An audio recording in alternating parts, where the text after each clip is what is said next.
वसदक़ रसूलुहुन नबियुल उम्मियुल मुतीउल मुबीनुल मुईनुल करीम व नहनु अला ज़ालिका लमिनश शाहिदीन वश्शाकिरीन वल्हम्दुलिल्लाहि रब्बिल आलमीन। या खुदा बहरे जनाब मुस्तफ़ा इमदाद कुन, या रसूल अल्लाह अज़ बहरे खुदा इमदाद कुन, या शहीद करबला या दाफ़िए करबो बला, गुलरुखा शहज़ादे गुलगों क़बा इमदाद कुन। गौसे आज़म बमने बेसरो सामा मददे, क़िबले दी मददे काबे ईमा मददे, बगिरदाबे बला उफ्ताद कश्ती मदद कुन मदद कुन मदद कुन, या मुईनुद्दीन चिश्ती क़ादिरीयम नारे, या गौसे आज़म मी ज़नम दमज़ शेख अहमद रज़ा ख़ां क़ुत्ब आलम मी ज़नम, बलग़ल उला बिकमालिही कशफ़त दुजा बिजमालिही, हसनत जमीउ ख़िसालिही सल्लु अलैहि व आलिही। करूँ तेरे नाम पे जाँ फ़िदा, न बस एक जाँ दो जहाँ फ़िदा, दो जहाँ से भी नहीं जी भरा, करूँ क्या करोड़ों जहाँ नहीं। जिसको अपने नबी से जितनी मोहब्बत का एहसास हो, कोशिश करें सारे लोग उतनी ही आवाज़ के साथ रसूल और आले रसूल की बारगाह में दुरूद व सलाम की डालियाँ निछावर कर लें। पढ़ें बावाज़ बुलंद, अल्लाहुम्मा सल्ली अला सय्यदिना व शफ़ीइना व नबीना व मौलाना मुहम्मदिन मअदिल जूदि वल करम व आलिहि व अस्हाबिहि व बारिक वसल्लिम सलातुं व सलामन अलैका या रसूल अल्लाह सल्लल्लाहु तआला अलैहि वसल्लम। मैं सबसे पहले मुबारकबाद पेश करता हूँ कमेटी के उन तमाम नौजवानों को जिन्होंने इस खूबसूरत महफिल का इनेकाद इस मोहब्बत के साथ किया कि उलमा और ख़वास दूर दराज से आपकी मोहब्बतों के गिरविदा होकर के इस महफिल में तशरीफ़ लाए और यहाँ बैठकर अल्लाह और उसके रसूल की बातें करने का मौका मिल गया है। मौला करीम उन तमाम बच्चों की उम्र में कमाई में बेपनाह बरकतें अता फरमाए। मुस्तफ़ा जाने रहमत की विलादत का ख़ास सदका अता फरमाए। मिंबर रसूल पर जितने मोहतरम और मोतबर चेहरे मौजूद हैं, आप उन सभी चेहरों को बहुत अच्छी तरह जानते हैं।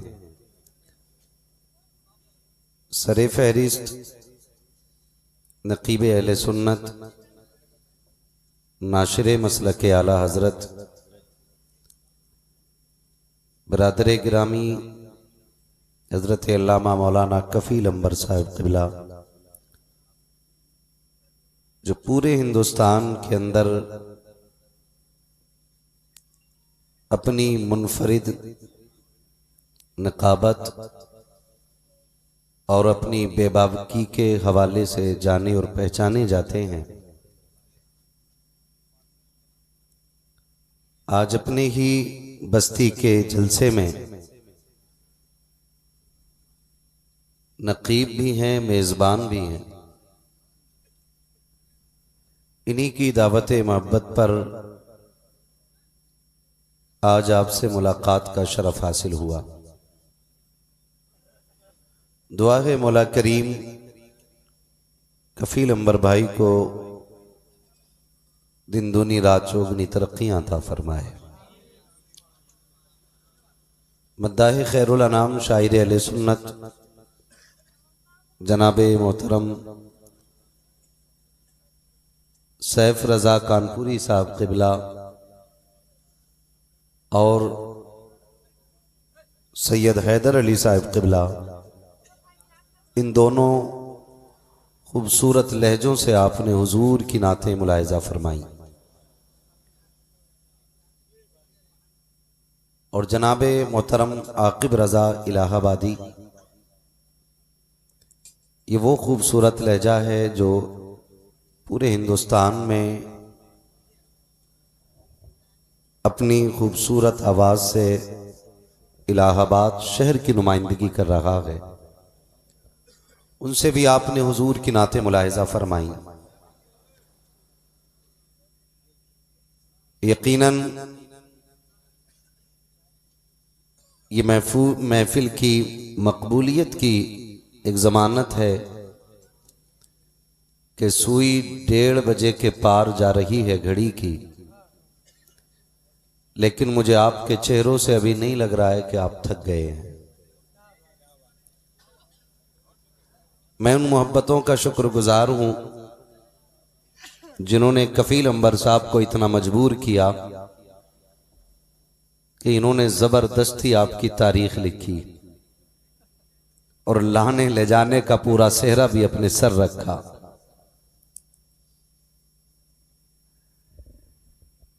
ये हमारी आपसी मोहब्बतें हैं और खुदा करे कि ये मोहब्बतें सभी के बीच कायम हो जाएं। आप आमीन कह दो। आमीन। मैंने दुआ इतनी बड़ी की है कि अगर ये कबूल हो जाए ना तो बड़ी मुश्किलों और बीमारियों का इलाज हो सकता है। मैं आपको बताऊं, यहां जितने भी बैठे हैं, चाहे किसी के गले में किसी भी खानकाह की गुलामी का पट्टा हो या किसी के चेहरे पे किसी भी मशरब की शराब की चमक हो, लेकिन यहां सिर्फ एक ही वजूद लेके बैठे हैं और उस वजूद को मोहम्मद अरबी की गुलामी कहा जाता है। सुभान अल्लाह। ए बाबू, ए चाय बंद करो। हाँ जी, चाय बंद करो। बंद करो, बंद करो इसको। कोई नहीं भाई, बाद में पिला देना बेटा। खुदा आपकी मोहब्बतें कबूल करे। जिसको जो मिल गया हुजूर का सदका है। मेरी कोशिश और ख्वाहिश ये रहती है कि जिन नफरतों और जिन फासलों को मुस्तफ़ा जाने रहमत ने इस तरह मिटाया था कि सफ में जहां मक्के का अमीर तरीन ताजिर या यूं कहूं कि मक्के का अजीम तरीन दानिश्वर अबू बकर खड़ा था, उसी के बगल में बिलाल को लाके खड़ा कर दिया था। आज फिर से जमाना उसी निजाम की तलाश में है। आज जो इंसानियत सिसक रही है या भलाइयां दम तोड़ रही हैं, इसकी वजह सिर्फ और सिर्फ ये है कि तरीके मुस्तफा को छोड़ना गए वजह बर्बादी। इसी से कौम दुनिया में हुई बेइख्तिदार अपनी। अजीजान गिरामी, यहां कोई बिल्ला ये लगा करके नहीं बैठा है कि कौन सैयद बैठा है, कौन पठान बैठा है, कौन शेख बैठा है, कौन अंसारी बैठा है। ये महफिल की बैठक बता रही है कि जितने बैठे हैं मोहम्मद अरबी के नौकर बैठे हुए हैं। और जिस दिन ये निजाम इन महफिलों से निकल करके गलियों में आ जाएगा और गलियों से निकलकर बाजार में आ जाएगा और बाजार से निकल करके चौपाल तक आ जाएगा, फिर दुनिया से हम फख्र के साथ ये कहेंगे कि मोहम्मद से वफा तूने तो हम तेरे हैं, ये जहां चीज है क्या लोहो कलम तेरे।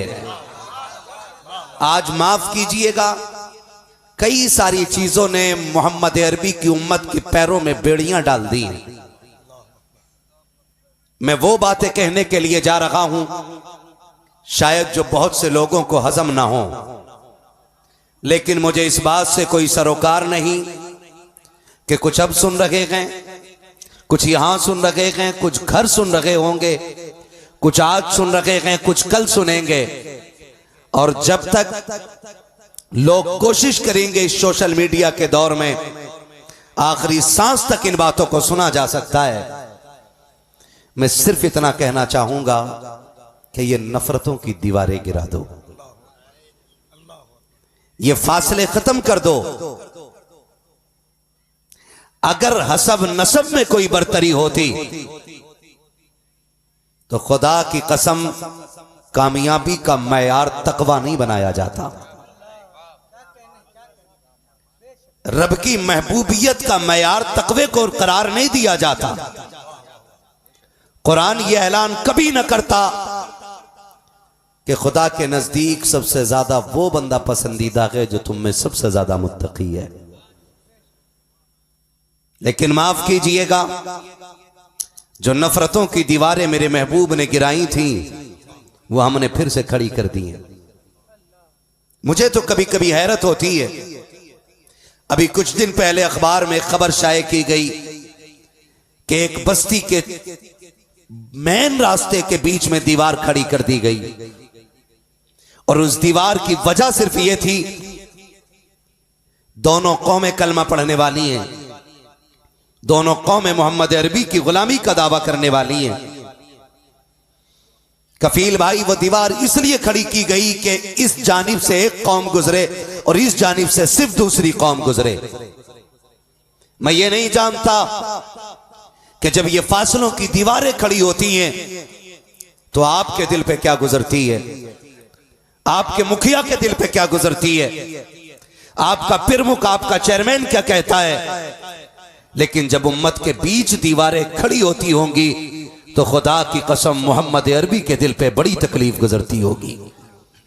मैं आज इस उम्मत से बबांगे दोहल कहना चाहता हूं, जिन नफरतों को मेरे मुस्तफा ने मिटाया है, आज अहद करे कि हम भी उन्हें दूर करेंगे।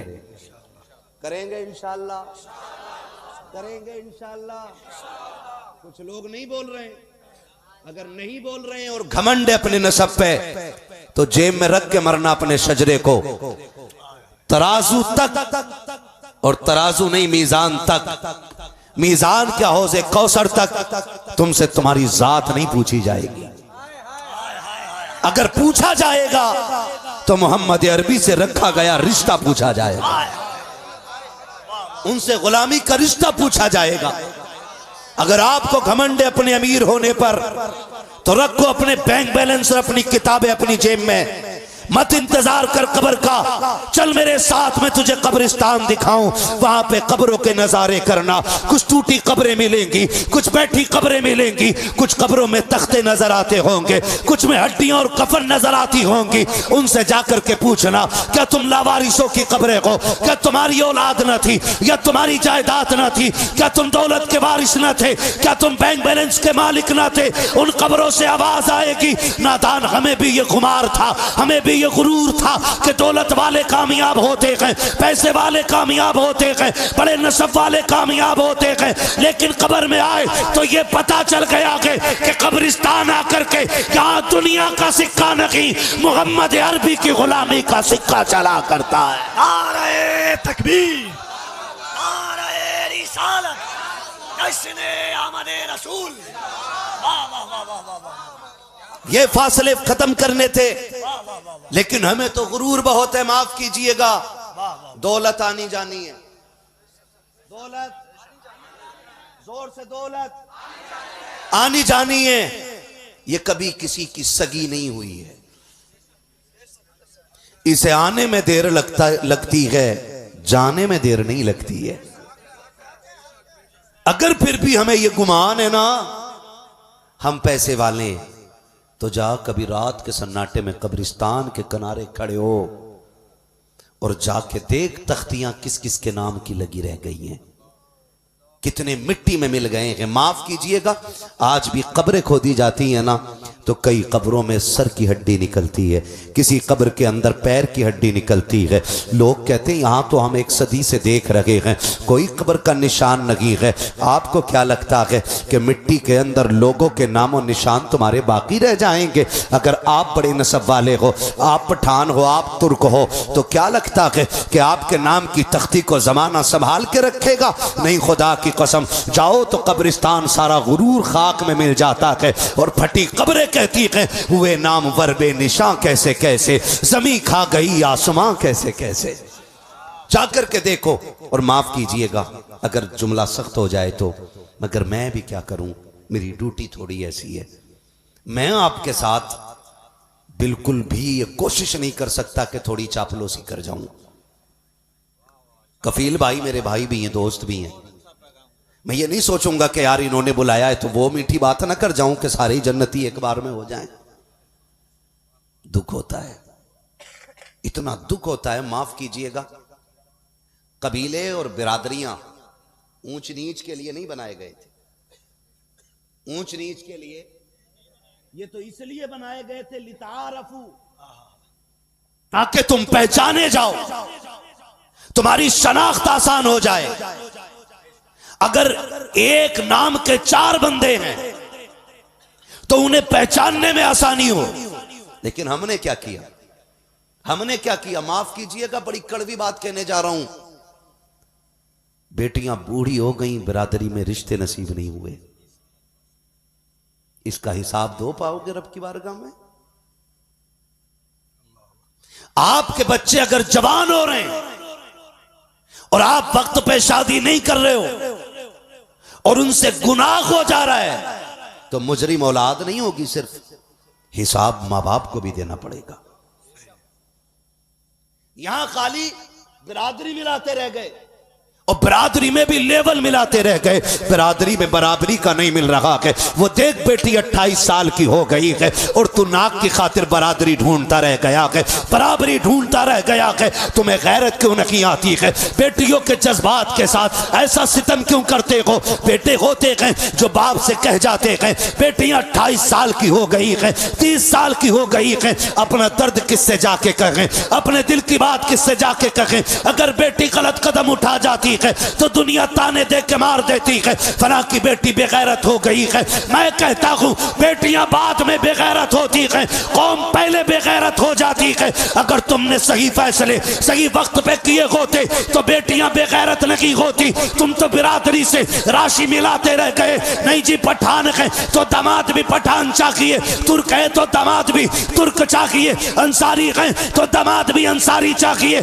शेख है तो दामाद भी शेख चाहिए। तुम ये दामाद ढूंढते रह गए, बेटी के सर पे सफेदी आ गई, इसका हिसाब देना पड़ेगा। बिरादरी ना दे, अगर देखना है तो ये देख मोहम्मद अरबी का कलमा पढ़ता है कि नहीं, इश्क रसूल सीने में है कि नहीं, बदअकीदा तो नहीं है, बदमज़हब तो नहीं है। अगर सीने में इश्क रसूल है तो बेटी दामाद है, गुर्बत अगर है तो खुदा जाने या मुस्तफा जाने।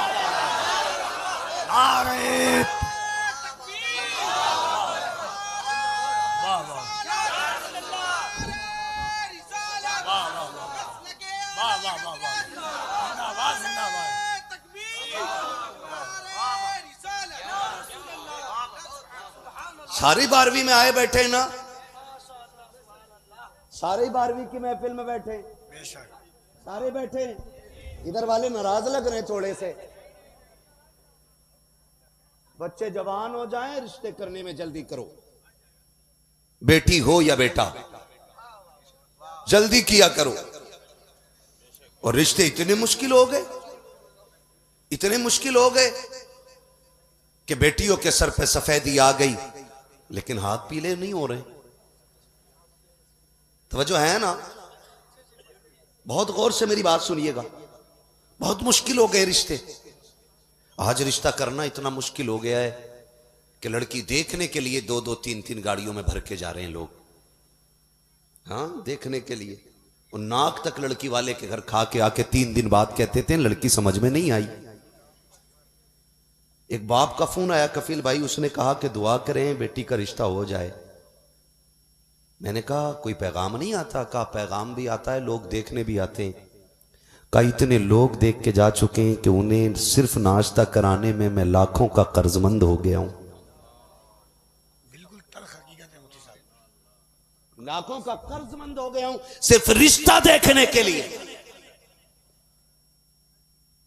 आपसे मेरी गुजारिश है, आप कितने लोग तालीम से ताल्लुक रखते हैं, जो पढ़े हैं या पढ़ रहे हैं? कितने लोग हाथ उठा के बता दें जो स्कूल में पढ़े हैं? ठीक है ना, अब हाथ नीचे कर लें, अब बात करने में अच्छा लगेगा। आप जानते हो, तवज्जो कीजिएगा, आप खुद बताइए, जब एग्जाम आता है और हम एग्जाम हॉल में जाके बैठते हैं, अभी पर्चा आया नहीं होता है, तो दिल की कंडीशन क्या होती है?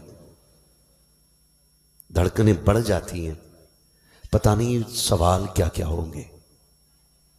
और जब पर्चा आ जाता तो डायरेक्ट देखता भी नहीं, कुछ आंखें बंद करके अपने वजीफे पढ़ते, फिर पर्चा खोलते। जबकि रिजल्ट का मामला यह है, एक बार फेल हो गए तो फिर दोबारा तुम अगले साल भी तो मेहनत करके पास हो सकते हो सकता है ना। ये बहुत सारी सहूलतें फेल होने वालों के लिए भी हिंदुस्तान में रखी गई हैं। मगर उस बेटी के दिल से पूछ, जिसे देखने के लिए 2 गाड़ी भर के लोग आते हैं, तो उस बेटी के दिल पे क्या गुजरती होगी। मैं ये नहीं कहता कि आपको देखने की इजाजत नहीं है, लेकिन किसी की बेटी पे सितम करने की इजाजत किसी को नहीं है। जब आप इस मकाम पे खड़े हों कि हां भी कह सकते हैं, ना भी कह सकते हैं, तो कम से कम बेटी वाले का खर्चा ना कराइए। कह दीजिए 2 बंदे आएंगे, खाने का इंतजाम ना करना। अगर रिश्तेदारी हो गई तो खाना पीना चलता रहेगा, लेकिन बेगैरती की इंतहा हो गई। जब 10 लोग पेट भर के खा के जाते हैं और लड़की की मां पूछती है क्या इरादा है, समझ में आया?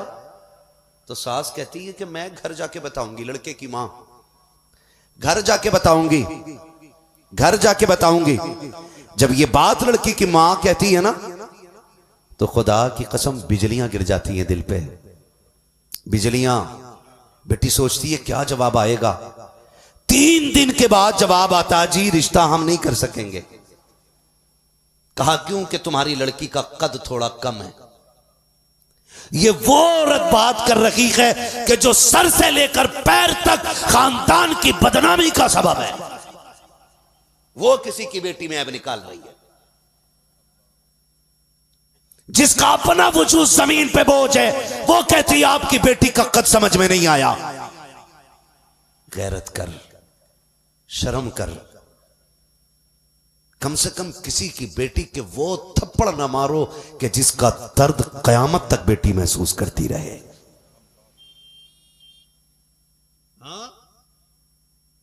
खुदा के वास्ते रिश्ते आसान करो। जवानी तेरे बेटे को नहीं आई है, सिर्फ जवानी मक्के के अब्दुल्ला को भी आई थी। और अब्दुल्ला कोई आम बेटा नहीं, याकूब के बेटे के सर पे मिस्र के हुस्न का ताज है, और अब्दुल्ला के सर पे पूरे मक्के के हुस्न का ताज है। और खुदा की कसम, अब्दुल्ला का हुस्न ऐसा था कि जो एक बार देख लेता मुड़ मुड़ के देखा करता था, मुड़ मुड़ के देखा करता था। हाँ, हजरत अब्दुल्ला। और खुदा की कसम, अब्दुल्ला वो नहीं जो हुजूर की विलादत के बाद मोहतरम हुए हों। अब्दुल्ला वो हैं जो पैदा ही मोहतरम हो रहे हैं, पैदा ही मोहतरम हो रहे हैं। ये नस्ल करीमों की लजपाल घराना है। आज मैं हर बेटे वाले को चैलेंज करता हूं, ला के खड़ा कर, सोच रब ने जिसका इंतखाब मुस्तफा के वालिद के लिए किया हो, उस अब्दुल्ला की अपनी अजमतों का हाल क्या होगा। तेरा बेटा मुंबई में शराब पिए, तू मोहल्ले में तस्बीह का ढोल बजाता है। तेरा बेटा याशियों के अड्डे पे जाए, तू रिश्ते से पहले बेटे की विलायत का ऐलान करता है।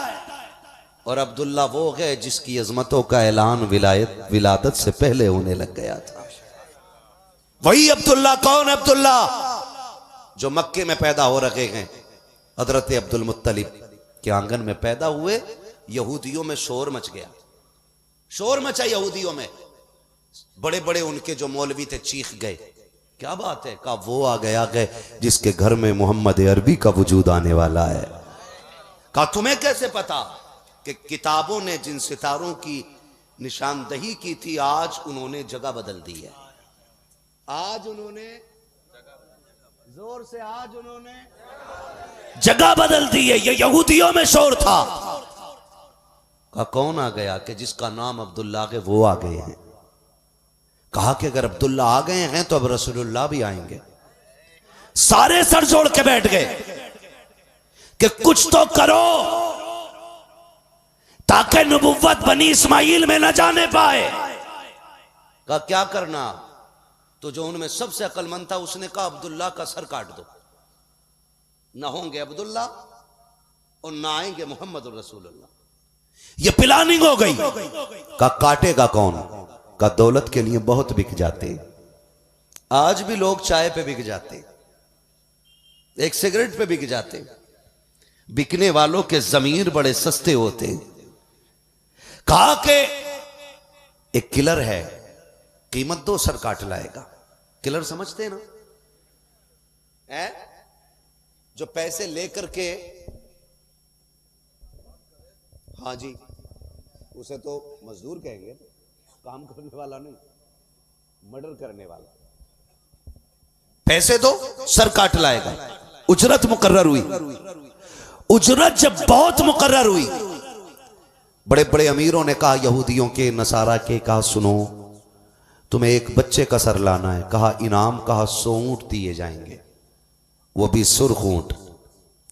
आज के वो 100 ऊंट, आज के 100 ट्रक जो होते हैं ना, ट्रक समझते हैं ना, रोड पे जो चलते हैं, उससे कहीं ज्यादा कीमती थे। उसने फिर दिमाग लगाया का इनाम इतना बड़ा और सर बच्चे का लाना है, बच्चा कहां मिलेगा? कहा मक्के में। उसने कहा अगर मुझे कुछ हो गया तो? कहा तेरी नस्लों का इंतजाम कौम करती रहेगी। इतने बड़े इनाम का लालच मिला।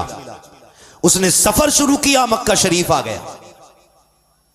मक्का शरीफ में आया, डायरेक्ट तो पूछ नहीं सकता था।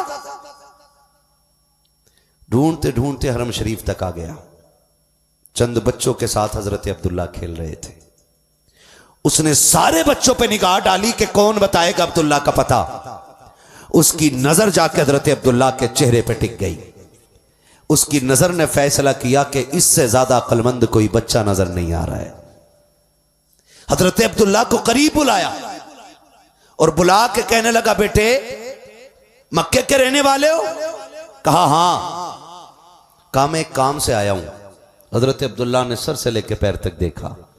देख के फरमाने लगे परदेसी लगते हो। कहा तुम्हें कैसे पता? कहा तुम्हारे बालों की गर्द बता रही है कि लंबे सफर से आ रहे हो। कहा ठीक कहा तूने।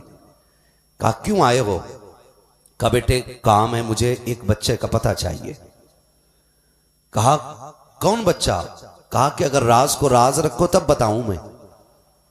कहा राज को राज रखो तब बताऊं। हजरत अब्दुल्ला ने कहा वादा रहा, राज राज रहेगा। ये बता बच्चा कौन है और क्यों चाहिए?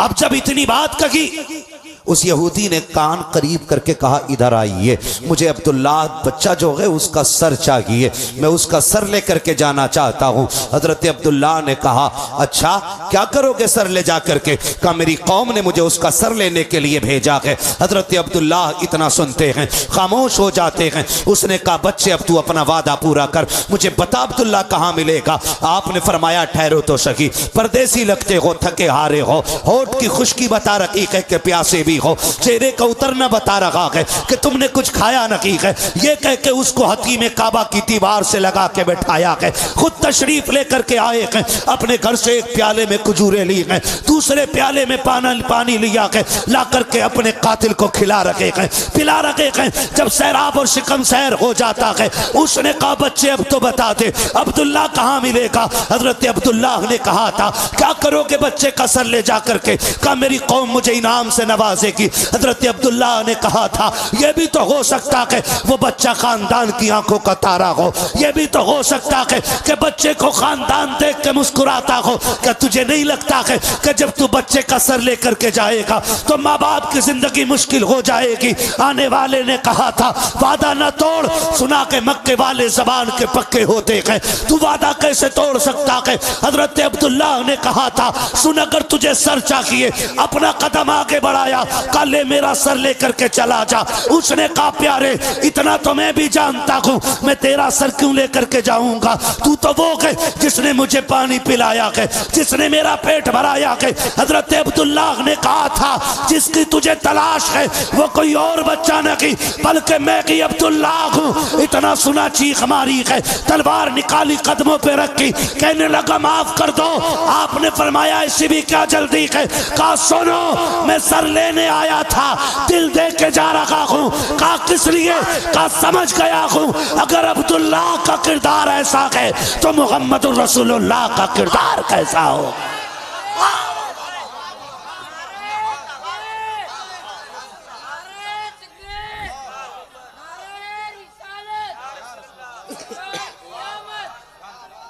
जरा दोनों हाथों को उठाएं। सरकार की आमद, दिलदार की आमद, आका की आमद, दाता की आमद, जश्न आमद रसूल, सरजमीन नदाफ मोहल्ला, नौजवानाने कुरैशी मोहल्ला, नारे तकबीर। वाह वाह वाह वाह। चले आगे के सलाम पढ़ लिया जाए, चले आगे। तो फिर आप साथ दे डट के बोले जरा या रसूल अल्लाह। क्या बात है, यकीन जाने कफील भाई की आवाज पे जितना हिंदुस्तान बोलता है ना, सदके जाऊं हिंदुस्तान की महफिलों से ज्यादा आप बोल रहे हैं। हाँ जी, यकीन करें तारीख रकम कर दी आपके दोस्तों ने और आपके बस्ती के लोगों ने, हक अदा कर दिया है कि कफील कहीं भी रहे हमारा है ना भाई, नाराज तो नहीं है। चलो आगे जरा सारे कह दें या रसूल अल्लाह। यकीन करें मुझे फर्क नहीं पड़ता है कि 50,000 का मजमा है कि 5 लोगों का मजमा है। सच्ची जाने ये जो बच्चे बैठे हैं ना, एक ये बैठा बच्चा, एक वो बैठा है, खाली ये 2 बच्चे हो ना मैं पूरी तकरीर कर जाऊं, इन 2 बच्चों पे पूरी तकरीर कर जाऊं। पर ना कफील भाई इतनी सर्द रात हो, ठंडी लहरें हो, रात के 2 बज गए हों, जिन्हें माँ के आंचल में सोना हो वो जंगल में आके बैठ गए हैं। खुदा की कसम कोई तो रिश्ता है ना जो बिस्तर से उठा के इतनी रात में जंगल में बैठा रखा है।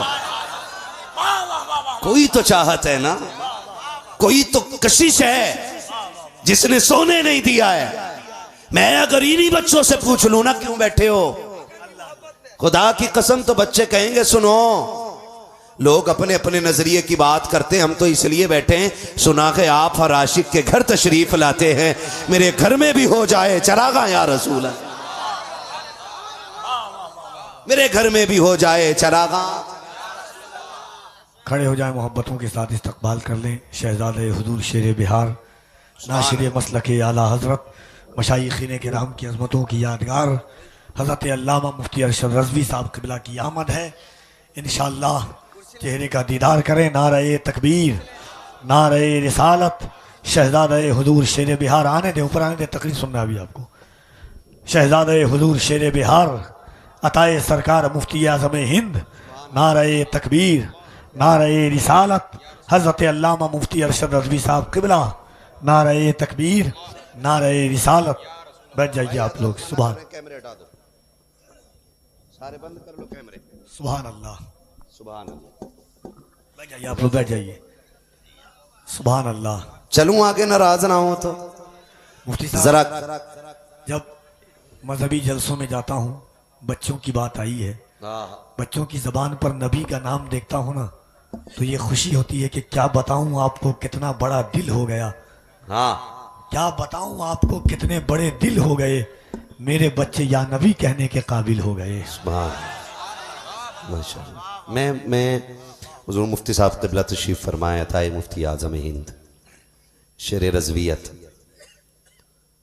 मिंबर पर जलवागर हो गए। मैं एक बात अक्सर महफिलों में कहता हूं कि जलसों में अकेले ना आया करो, अपने बच्चों को साथ लाया करो, अपने बच्चों को साथ लाया करो। और सिर्फ इसलिए कि जब हम कब्रिस्तान में होंगे और ये हिंदुस्तान में होंगे, 12वीं का चांद निकलेगा, ये झंडे लगाएंगे, तो एक हो सकता है कोई कौम आके इनसे ये कहे कि सुनो ये शिर्क है, तो ये बच्चे मुंह पे थप्पड़ मार के कहेंगे मुंह बंद कर, हम तो बचपन से बाप की उंगली पकड़ के हुजूर की विलादत का जलसा सुनते आ रहे हैं। इसलिए अपने बच्चों को हुजूर की महफिल में लाया करो, समझ रहे? जब ऐसा यार 2003 की लिस्ट से हो सकता है तो 12वीं का जुलूस भी तो 45 साल पुरानी लिस्ट से हो सकता है ना। लाएंगे बच्चों को इंशाल्लाह। मैंने अर्ज किया ये सरकार के वालिद, और हल्के में ना लेना, अगर अब्दुल्ला शान वाले हैं तो आमीना भी बड़ी शान वाली है। अगर अब्दुल्ला अजमतों वाले हैं तो नबी की अम्मी भी बड़ी शान वाली है। हाँ, जिनके बचपन का आलम, अर्ज कर लूं बात आ गई है तो सुन लेंगे, जरा बोले सुभान अल्लाह। इतनी जोर से न बोलें कि पुलिस पकड़ के ले जाए, नहीं है ना? हाँ, तो फिर मौत का भी नहीं होना चाहिए ना। तो फिर इतनी डर के क्यों बोल रहे हो? सुभान अल्लाह जोर से बोल दी तो फेफड़े जाम हो जाए। हाय हाय सुभान अल्लाह। जब ऐसे लोग महफिल में होते हैं ना तो महफिलें मकबूल हो जाया करती है। सुभान अल्लाह। हाँ, और आप जब सुभान अल्लाह कहा करो ना तो दिल से कहा करो। किसी के धक्का देने से ना सुभान अल्लाह में लज्जत नहीं आती है। इसका ताल्लुक इश्क से होता है, और इश्क आला हजरत ने बात ही खत्म कर दी। इश्क तेरे सदके जलने से छुटे सस्ते, जो आग बुझा देगी वो आग लगाई है। जो आग बुझा देगी वो आग लगाई है। जो आग बुझा देगी वो आग लगाई है। और मुझे अगर इश्क पे बात करूं मैं आला हज़रत को लेके बड़ा वक्त लगेगा, वक्त बहुत ज्यादा हो गया है। बस इतना समझ लो, मेरे इमाम से कहा था हुजूर आप बताएं मक्का अफजल है या मदीना, तो बात ही खत्म कर दी थी। आला हज़रत ने कहा था तैबा ना सही अफजल, मक्का ही बड़ा जाहिद। हम इश्क के बंदे हैं, क्यों बात बढ़ाई है? हम इश्क के बंदे हैं, क्यों बात बढ़ाई है? ये नबी के वालिद हैं जिनके बचपन में जलवों का आलम ये है। नबी की अम्मी को भी एक झलक देख ले। आमीना वो हैं जो वहाब बिन अब्दे मन्नाफ के आंगन में जलवागर हो रही हैं। और आपके बचपने का आलम ये है, आपके बचपने का आलम यह है कि आप जैसी शरीफुल तबा कोई बच्ची पूरे मदीने में नजर नहीं आती थी। सबसे मुनफरिद, सबसे अलग, सबसे जुदा। और आपको बताऊं, हजरत आमीनाबाद में पैदा हुई, इनसे पहले एक बच्ची पैदा हुई, और उस दौर में पैदा हुई जब बेटियों को कत्ल करने पे लोग फख्र करते थे। जब वो बच्ची पैदा हुई, गुलाम ने आके मालिक से कहा मालिक बेटी आई है तुम्हारे आंगन में, मगर रंग की बड़ी काली है, देखना चाहोगे? उसने कहा इस दौर में लोग खूबसूरत बेटी को देखना नहीं चाहते, तू मुझे काली बेटी की खबर दे रहा है? उसने कहा कि जाओ उसको ले जाकर के कत्ल कर दे, मैं उसकी शक्ल भी देखना नहीं चाहता हूं। तवज्जो है ना? मैं उसकी शक्ल भी देखना नहीं चाहता हूं। गुलाम गया, बच्ची को लिया, जंगल चला गया, जमीन पे रखा, तलवार निकाली ताकि सर काटे। आवाज आई जालिम कत्ल न कर। उसको लगा कि कोई रोक रहा है, उसने दाएं देखा बाएं देखा, कोई नहीं था। फिर ख्याल आया शायद ये वहम हो, फिर उसने तलवार उठाई, फिर आवाज आई ना कत्ल न करना। उसकी तलवार फिर रुक गई, फिर सोचने लगा ये इत्तेफाक नहीं हो सकता। फिर उसने चारों तरफ देखा, कोई नजर नहीं आया। फिर जब तीसरी बार तलवार उठाई तो गैब से आवाज आई, और जालिम पाल नहीं सकता है तो छोड़ के चला जा, कत्ल न कर, हम इसे अपने कर्म से पाल देंगे। अब जब ये आवाज सुनी उसने तो वो समझ गया बच्ची शायद ये बड़ी अजमतों वाली है, जिसको बचाया जा रहा है, क्यों ना इसे मैं पाल लूं। उसने बच्ची को गोद में लिया, मालिक को बगैर बताए अपने घर ले आया, बच्ची को पाला पोसा, बच्ची जवान हुई, इतनी बड़ी काहिना बनी, इतनी बड़ी काहिना तौरात ज़बूर इंजील की आलिमा बनी कि यह हाथ की लकीरें देख के बताती थी कि किसके नसीब में क्या लिखा हुआ है। इसका नाम सौदा रखा गया। इतनी बड़ी कागिना के लकीरें देख के बता देती थी कि किसकी हाथ की लकीरें बता रही हैं कि किसके नसीब में क्या लिखा है। ये जिस शहर से गुजरती थी ऐलान कर दिया जाता था सौदा आ रही है, जिसको तकदीर के बारे में पूछना है सौदा से आके मुलाकात कर ले। जिस शहर से गुजरती थी लोगों की भीड़ लग जाती थी। इत्तेफाक तो देखो, एक दिन इसका गुजर मेरे नबी के ननिहाल यानी सैयदा आमीना के शहर मदीना शरीफ से हो रहा है। ऐलान कर दिया जाता है कि सौदा आ रही है, जिसको अपने नसीबे के बारे में पूछना है फला चौक में आ जाए, सौदा आने वाली है। मर्द औरतों की भीड़ लग जाती है, लोग कतार में आकर के खड़े हो जाते हैं। फिर सौदा का वजूद आता है, उसका वरूद होता है। वो आकर के सबकी लकीरें देखती है, हाथ देख के कहती तेरे साथ ये होने वाला है, तेरे साथ ये होने वाला है। लोगों की लाइन चलती जा रही है, ये लकीरें देख के फैसले सुनाती जा रही है। एक दूर कोने में नबी की अम्मी खड़ी है, उम्र शरीफ अभी 6 या 7 साल है। जब सब अपनी लकीरें दिखा चुके थे, किसी ने हजरत आमीना का हाथ पकड़ के कहा था बेटी तू अपना हाथ क्यों नहीं दिखाती है। मुस्कुरा के कहा था जाओ लकीरें वो दिखाए जिनको भरोसा लकीरों पे हो। कहा मुझे लकीरों पे नहीं बल्कि रब्बे कदीर पे भरोसा है, मैं लकीरों पे भरोसा नहीं करती हूँ। किसी ने कहा था आमीना तू सबसे जुदा है, तू सबसे निराली है, तेरे जैसी कोई बच्ची नहीं है। चल देखे तो सही तेरे बारे में क्या बताया जाता है। हाथ पकड़ा खातून ने, सैयदा आमीना को उस औरत के पास लेकर के आए। उस कागीना के सामने जैसे नबी की अम्मी सैयदा आमीना का हाथ आगे किया गया है, उसने लकीरों को देखा है। माथे पे पसीने के कतरे आ जाते हैं। कभी आमीना को देखती है, कभी लकीरों को देखती है, परेशान होकर आसमान को देखती है, हैरत में कि क्या कहे। सबने कहा था बता तो सकी, तूने सबकी तक लकीरें देखी, एक लम्हे में फैसला सुना दिया। आखिर इसकी हाथ की लकीरों में क्या लिखा है जो तू बता नहीं रखी है। उसने पसीना पोंछ के कहा था सुनो इसकी लकीरें बता रखी है। हाज़िहिन नज़ीरा अव्वलतिन नज़ीरा, या तो ये खुद नबी बनेगी या नबियों के इमाम की मां बन के जलवागर हो गई। नारे तकबीर, नारे रिसालत, जश्न आमदे रसूल, जश्न आमदे रसूल, अज़मते सैयदा आमिना, मसलके आला हज़रत। अल्लाहु अकबर। कहा या तो ये खुद नबी बनेगी या नबियों के इमाम की मां बनेगी। पता चला जो उनकी आमद का ऐलान करते हैं वो मारे नहीं जाते, बचा लिए जाते हैं। जो उनकी आमद का ऐलान करते हैं खुदा उन्हें मिटने नहीं देता, खुदा उन्हें बचा के रखता है। और एक बार कहा था सौदा ने कि या तो ये खुद नबी बनेगी या नबियों के इमाम की मां बनेगी। 1500-1600 सदियां बीत गईं, आज तक उस सौदा का जिक्र हो रहा है। बता जिसने एक बार उनकी आमद का ऐलान किया हो उसका नाम तारीख को याद है, जो पूरी जिंदगी उनकी आमद का ऐलान करता रहेगा उस अहमद रजा का नाम कैसे मिटाया जा सकता है, उस इमाम का नाम कैसे मिटाया जा सकता है। मेरे इमाम ने कहा था हश्र तक डालेंगे हम पैदाइश मौला की धूम, दम में जब तक दम है जिक्र उनका सुनाते जाएं। है ना, यही सैयदा आमीना है। मैं अर्ज करने लगा था कि किसी का बेटा अब्दुल्ला जैसा हो तो लाओ, और किसी की बेटी सैयदा आमीना जैसी हो तो लाओ।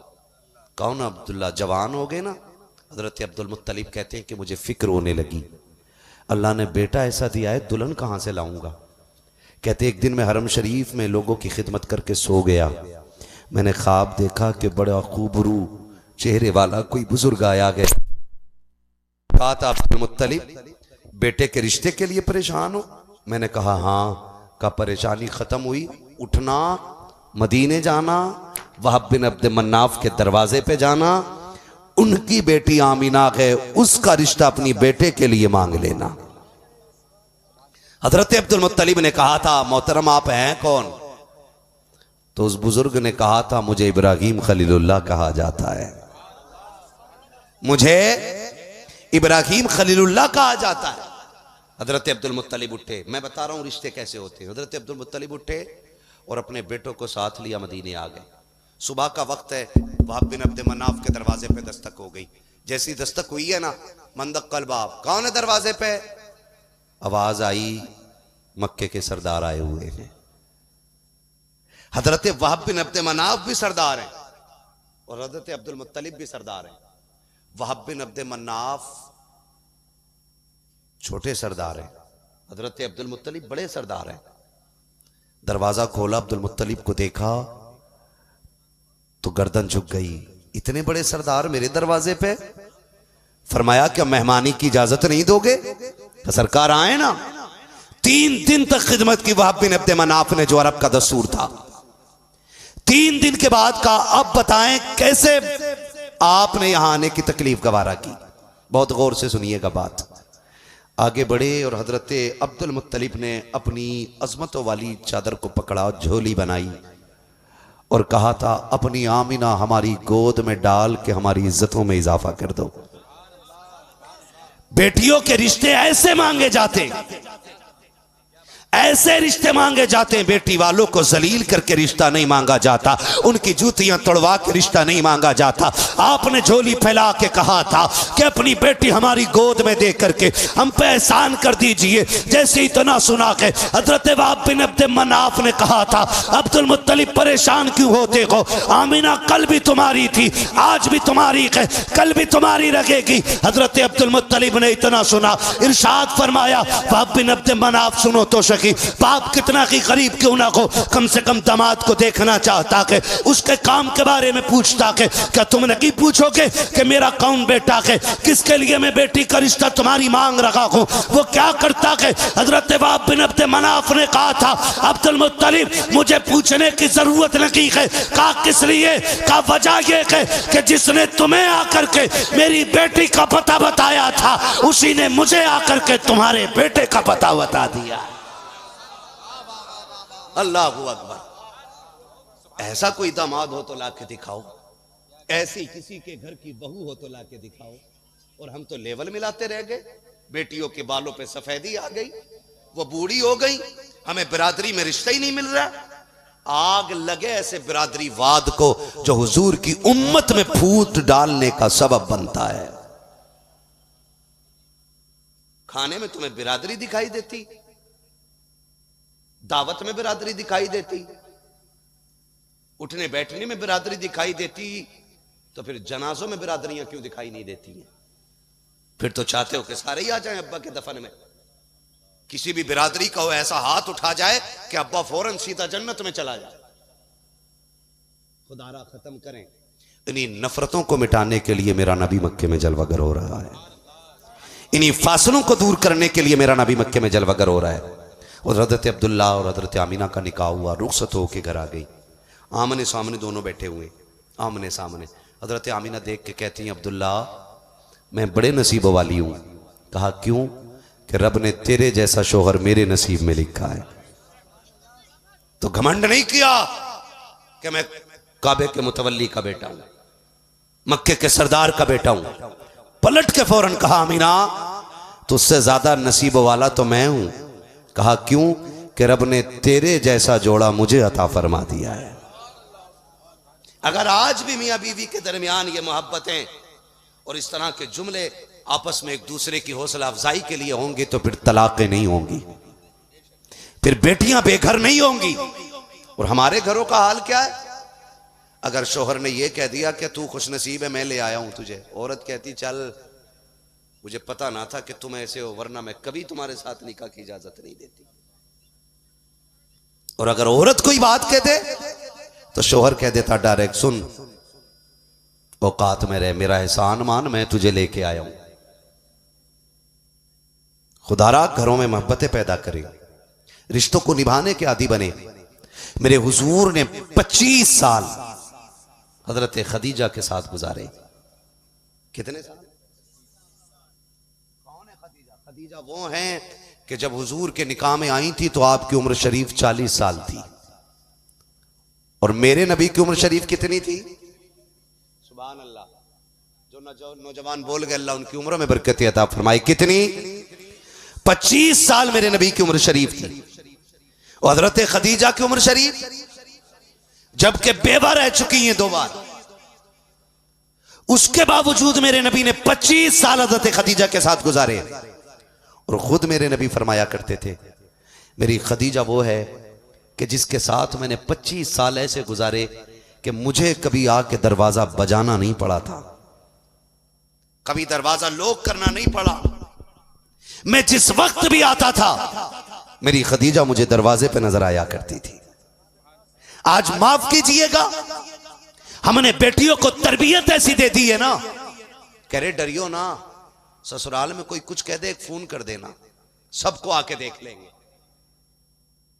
हाँ, सबको आके देख लेंगे। ये है ही इतना बड़ा रुस्तम जो सबको देख लेगा। इस तरह के बेटियों के साथ रवैये इख्तियार करके तुम बेटियों के घर बर्बाद करते हो। नबी 25 साल हज़रत खदीजा के साथ गुजार रहे हैं और आका कहते हैं कि कभी भी मुझे दरवाजा बजाने की जरूरत नहीं पड़ी। खुद आका करीम ने फरमाया, रवैये तो देखो, माफ कीजिएगा अगर बात कड़वी लग जाए तो मैं समझाना चाहता हूं, अल्लाह करे ये मोहब्बतें हमारे आंगनों में आ जाएं। आज मियां बीवी की अक्सर नहीं बनती है, 90% झगड़े हो रहे हैं। बस कोई बच्चे को देख के तलाक नहीं दे रहा है, कोई अपने निकम्मेपन को देख के तलाक नहीं दे रहा कि ये छोड़ दी तो कोई मिलेगी नहीं, कोई इसलिए तलाक नहीं दे रहा कि बच्चों का क्या बनेगा। मोहब्बत से रिश्ते निभाने तैयार नहीं लोग। समझ रहे मेरी बात? हर घर में झगड़ा है। लेकिन सलाम करता हूं मोहम्मद अरबी की उस खूबसूरत जिंदगी को जो 25 साल एक बेवा के साथ ऐसे गुजारे। आका फरमाते थे कि जब मैं थक के आता था, लोगों के जुल्म बर्दाश्त करके आता था, खदीजा के 2 जुमले मेरी पूरी मुश्किलों को दूर कर दिया करते थे। आका कहते हैं जब मैं जख्म खा के आता ना और लोग मुझे सितम करके वापस करते, मैं घर पहुंचता, मेरी खदीजा मेरा उतरा चेहरा देखती तो कहते मेरे करीब आती और आके कहती उदास ना हो, कोई साथ हो ना हो, आपकी खदीजा आपके साथ खड़ी है। हाँ, हजरत खदीजा ये जुमले अर्ज करती थी सरकार से, आका उदास ना हो, कोई साथ दे न दे, आपकी खदीजा आपके साथ खड़ी है। खुदा की कसम, औरत को ये चाहिए अपने शोहर के साथ इस तरह जिंदगी गुजारे कि शोहर थक के आए या टूट के आए तो उसे नाकामी का ताना ना दे, उसे निकम्मा कह करके जलील ना करे, बल्कि उसकी ताकत बन के खड़ी हो जाए। ये सबक हजरत खदीजतुल कुबरा हमें सिखा रही है।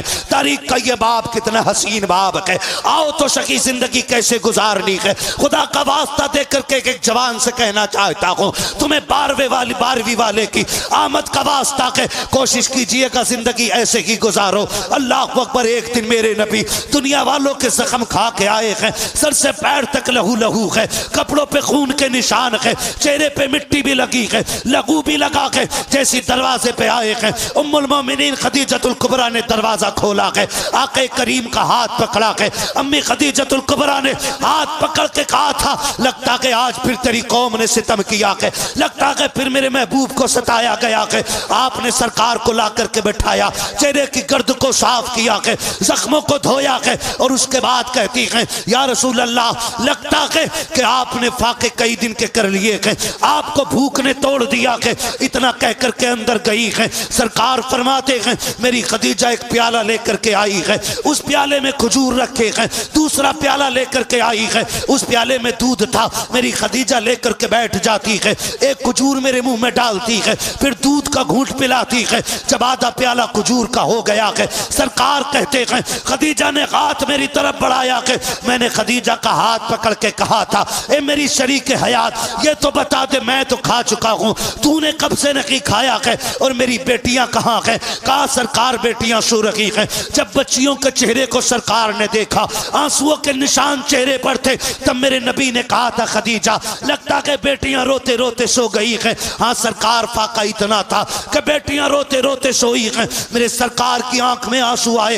आका करीम ने खुद अपना पेट नहीं देखा बल्कि अपनी बीवी का हाथ पकड़ के कहा था, खदीजा मैं तो खा चुका हूं, कुछ तुम भी तो खा लो। जैसे इतना कहा कि हजरत खदीजा ने रो के कहा था, या रसूल अल्लाह आप हमारी फिक्र न कीजिएगा, आप खा लीजिएगा। आका अगर भूख की वजह से हमें कुछ हो जाएगा तो सिर्फ खदीजा का नुकसान होगा, सिर्फ फातिमा का नुकसान होगा, सिर्फ रुकैया उम्मे कुलसूम का नुकसान होगा। अगर आपको कुछ हो गया है तो सिर्फ रुकैया और फातिमा का नुकसान नहीं, कुल कायनात का नुकसान हो जाएगा। आका आप खा लीजिए, इसलिए कि अगर हमें कुछ हो जाता है तो हमारे जैसे कितने आ सकते हैं, लेकिन तेरे जैसा अब कयामत तक कोई दूसरा नहीं आ सकता।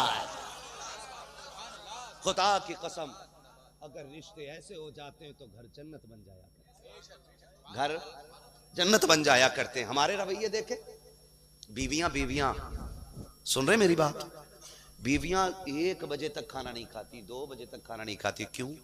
कहती हैं जब शोहर आ जाएगा फिर खाएंगे। सुबह से झाड़ू मारते मारते थक गई, तुम्हारे कपड़े धोए, तुम्हारे जूते सीधे किए, तुम्हारी ड्रेसें साफ की और तुम्हारे इंतजार में थी तुम खा लोगे तो फिर वो खाएगी। लेकिन तुमने घर में एंट्री की, कुत्ते की तरह भौंकते हुए घर में घुसे, कमजोर औरत पर रौब बनाया, बैठ गए, नीचे मुंह बैल की तरह डाला, खा लिया। वो बेचारी दीवार से लगी रह गई। क्या चला जाता अगर तू इतना पूछ लेता, बता तूने खाया है कि नहीं खाया है। 2 जुमले प्यार के बोल देता, तेरे लिए 2 बजे से भूखी बैठी है, 3 बजे से भूखी बैठी है और तुझे इतनी गैरत तक नहीं आई कि तू ये पूछ ले, बता तेरा दिन कैसा गुजरा है। खाया कुत्तों की तरह भौंकते हुए फिर निकल गए। ऐसे घरों में रहमतें नहीं बल्कि अजाब उतरा करते हैं। अजाब तरीके अच्छे करो अपने। 2 जुमले अगर प्यार के बोल दो, खुदा की कसम लोग कहते हैं हजरत कोई तावीज दे दो, औरत फर्माबरदार नहीं है। मैं कहता हूं सिर्फ औरत का दिल जीत लो। तुम जूतियां साफ करने की बात करते हो, अपनी खाल उतार के तुम्हारे पैर के जूते ना बना दे तो नाम बदल देना। वो तो पूरा दिन तेरे चेहरे की एक मुस्कान के लिए मर गई, सिर्फ ये देखने के लिए कि तू राजी भी है कि नहीं। सिर्फ इसीलिए वो चुप रह गई कि एक बार तू मुस्कुरा के देख ले। जब शोहरों के रवैये अच्छे नहीं होते तो फिर घर अच्छे नहीं होते। मेरे नबी ने फरमाया था, खदीजा ये बताओ 25 साल हो गए, कभी मुझे दरवाजा बजाने की मोहलत नहीं दी, तुम्हें कैसे पता चल जाता है कि मैं आ गया हूं। तो उम्मुल मोमिनीन हज़रत खदीजतुल कुबरा ने कहा था, महबूब आते वो हैं जो जाते हों, आप घर से तो चले जाते हैं लेकिन खदीजा के दिल में हर वक्त रहा करते हैं। का पता कैसे चलता मैं आ गया हूं। हज़रत खदीजतुल कुबरा के जुमले सुनो। उन्होंने अर्ज की, या रसूल अल्लाह दरवाजा तो बड़ी बात है, जब आप घर से पहले वाले चौक में होते हैं ना तो आप बाद में आते हो, आपकी खुशबू खदीजा को पहले आ जाया करती है। जब रिश्तों में ये प्यार होता है ना, जब रिश्तों में ये प्यार होता है ना तो फिर घर जन्नत बन जाया करेंगे इंशाल्लाह। ऐसा करेंगे इंशाल्लाह, मोहब्बतें बांटेंगे घर में। कुछ नहीं चला जाता यार, कुछ नहीं चला जाता। हम तो मर्द ही तब कहलाते हैं जब औरत को 8-10 गालियां दे लें, उसे कुत्ते बिल्ली के ताने ना दे लें, तब तक उस वक्त तक तो हम मर्द ही नहीं। जब तक जलील नहीं कर देते उस वक्त तक हम कभी चैन से सो नहीं पाते हैं। हमेशा ये कोशिश करते हैं कि औरत से जीत जाएं। सुन, अपनों से जीतना नहीं होता है बल्कि अपनों से हार जाना जीतना होता है। कभी अपनों से हार भी जाया करो, हमेशा जीत की कोशिश नहीं, कोशिश किया करो कि अपनों का दिल जीत लें। करेंगे इंशाल्लाह, करेंगे इंशाल्लाह, वादा करो इंशाल्लाह। हाँ, कोशिश कीजिएगा रिश्ते निभाएं। तो आप निकाह इतने आसान कर दो कि हर गरीब के दिल की कली खिल जाए। खोलेंगे इंशाल्लाह दरवाजे, करेंगे इंशाल्लाह। दौलत देख के बेटी ना लो, सीरत देख के बेटी लो। बेटी अगर अमल की अच्छी है ना तो आंखें बंद करके अपने घर में ले आओ, इसलिए कि अगर बेटियां नेक होती हैं तो उनके कदम से घर में बरकतें नाजिल हो जाया करती हैं। और अल्लाह कादिर मुतलक है, वो चाहे तो भरे घर खाली कर देता है और चाहे तो खाली घर भर देता है। ये फैसले अल्लाह करता है। कौन करता है? जोर से क्या कभी कोई ससुर के देने से मालदार हुआ है? बोलो। तो फिर ससुर से लोग मांगते क्यों हैं?